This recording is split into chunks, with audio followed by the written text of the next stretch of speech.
नमस्कार बेटा।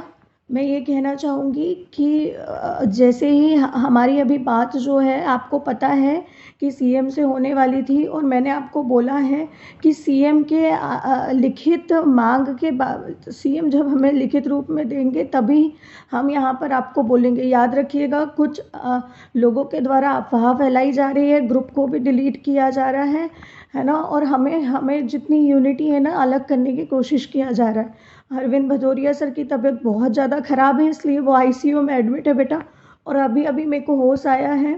वीकनेस के कारण मेरी हालत ख़राब हो गई। मैंने आपको पहले भी बोला था लड़कियों की, अब मेरे को आपकी ज़रूरत लगेगी। प्लीज़ लड़कियों से गुहार है, जल्दी आओ लाडली बहनों, क्योंकि हमने इसी के बल पे यहाँ तक इतना सारा क्राउड एकत्रित किया है। याद रखो, जब वहाँ पर आप आए तो आपको यही उनका प्लान था। लड़कियों, मैंने आप सब लड़कियों से बात किया था कि हमको तोड़ेंगे। हमारी लाडली बहन, हमें दम है तभी इतने सारे की जनसंख्या पे आए। आज तक का ऐसा कोई आंदोलन नहीं है जिस पे डायरेक्ट सीएम से बात करने दी जा रही है ना। और यही उनका प्लान था कि मैं टूटू। लास्ट में मेरे को अब पता है तोड़ने की कोशिश की गई थी, इसीलिए मैंने लाडली बहन पर चिल्लाया था कि आपकी ज़रूरत है बेटा। इससे आज भी मैं कुछ नहीं कह पाऊंगी। मेरी बहुत ज़्यादा तबीयत खराब है, मैं सीएम के पास नहीं जा पाई इसी कारण, बस अब भी सोकर उठी हूँ। आप सभी लोग कुलदीप सर जो बोल रहे हैं, राधे भैया जो बोल रहे हैं, सिर्फ उसको फॉलो करें। इसके अलावा किसी भी टीचर की बात नहीं सुने, किसी भी अन्य लोगों की बात नहीं सुने।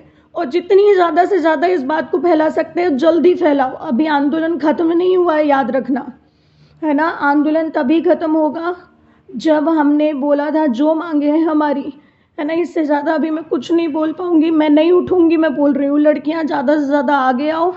जो कुलदीप सर बोल रहे हैं, जो राधित भैया बोल रहे हैं, वही मानो, उसके अलावा कुछ मत मानो। क्योंकि क्या है, बीच बीच में बहुत सारे ऐसे टीचर्स हैं, मैं डायरेक्ट बोल रही हूँ, बहुत सारे ऐसे जोधा बन रहे हैं जो बेटा आ रहे हैं और अपने मन से फैला रहे हैं। क्योंकि जनसंख्या बढ़ रही है, मैंने बोला था कुछ असामाजिक तत्व बीच बीच में आ रहे हैं। अगर तुम 20 लड़कियां भी आ गई ना, ये वो लड़कियां भी आ गई जिनको मैंने कहा था कि तुम आमरण अनशन पे बैठ जाना जब तक वो बातें नहीं मनवाई जाएंगी जो कुलदीप सर और राधे भैया बोलेंगे। क्योंकि अब पता है मेरी मेंटल स्थिति 5 दिन से लगातार नहीं सोई हूँ, खराब हो रही है बहुत ज़्यादा। मेरी डिसीजन मेकिंग पावर भी खराब हो रही है। पता नहीं मैं क्या बोल रही हूँ, मुझे समझ नहीं आ रहा। इतना ज़्यादा प्रताड़ित मैं कभी नहीं हुई। एक टीचर होकर मुझे ऐसा बोलना पड़ रहा है, मुझे बिल्कुल अच्छा नहीं लग रहा। नेशनल लेवल पर ये मुद्दा उठाया जा रहा है। मैं अगर इतने आगे आई हूँ लाडली बहना, तो याद रखना बेटा, अकेले मैं आप लोगों को, एक अकेली लड़की थी रात में, मैं इतना ही विश्वास दिला सकती हूँ। एक अकेली लड़की थी, एक अकेली लड़की के बल पर तुम सड़क पर 600 लड़की आई हो। तो याद रखना, मैं ये चीज़ याद रखना बेटा। बस इसके बाद से मैं चुपचाप यहाँ पर जो है आमरण अनशन पर बैठ रही हूँ। आप लोगों को सिर्फ और सिर्फ कुलदीप सर की बात और राधे सर की बात को फॉलो करना है। इसके अलावा किसी भी असामाजिक तत्व की बात को मत फॉलो करो, है ना।